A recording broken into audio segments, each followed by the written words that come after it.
হাঁটুর ওপর কাপড় তুলে উজু করে আরবিরে, এটা বড় দোষ ধরে আমার দেশের মানুষরা। এটা কি জায়েজ? দেখেন, গোসল করার জন্য যেমন শরীরে কাপড় থাকা জরুরি না, যদি শরীর ঢেকে গোসল করেন ভালো কথা। নবী করিম সাল্লাল্লাহু আলাইহি ওয়াসাল্লাম নিজের গায়ের ওপরের কাপড় খুলতেন না। আপনি যদি মনে করেন আমি গোসলে পানি ঢালবো, তখন আমার শরীরে গেঞ্জিও যেমন থাকে, এটা আপনার অধিক ভদ্রতা। বিশেষ করে আমরা বাইরে যখন গোসল করি খালি গায়ে অনেকে হইতে পারবো না, আমরা আমাদের নলকূপ গুলো বাইরে থাকে অনেক সময়, ঠিক না? নলকূপ তখন গেঞ্জি গায়ে দিয়ে হইতে গোসল করছি, ঠিক না? গেঞ্জিও আছে আর এদিকে লুঙ্গিও আছে বা পায়জামা আছে। আবার অনেকে আছে খালি গায়ে করছে কিন্তু নিচের দিয়ে কাপড় আছে, অনেকে আছে হাফ প্যান্ট পরে করছে।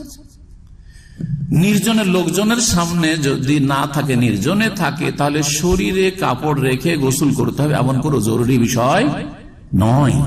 ইমাম বুখারী রাহমাতুল্লাহ একটি অধ্যায় কায়েম করেছেন, বাবুল ইগতিসাল বা বাবুল গোসলে ওরিয়ানান, বস্ত্রহীন হয়ে বিবস্ত্র হয়ে গোসল করার বৈধতা। আর দুটি হাদিস ওখানে নিয়ে এসেছেন, আইয়ুব আলাইহিস সালামের আর মুসা আলাইহিস সালামের। জি, উত্তম হচ্ছে শরীরে কাপড় রেখে, বিশেষ করে লজ্জা স্থানে নাভি থেকে হাঁটু পর্যন্ত কাপড় রেখে গোসল করা, যদিও নির্জন হোক না কেন। যেমন গোসলের জন্য শরীরে কাপড় থাকা শর্ত না, ঠিক তেমনি ছোট তাহারাত হচ্ছে উজু, বড় তাহারাত হচ্ছে গোসল, আর ছোট পবিত্রতা হচ্ছে উজু। উজুর ক্ষেত্রেও হাঁটু কেন, গোটা শরীরে যদি কাপড় না থাকে, যখন গোসল করছেন বিবস্ত্রে, তখন যদি ওই অবস্থাতে উল্লঙ্গ হয়ে উজু করেন, তাও উজু হবে। ভালো করে শুনে।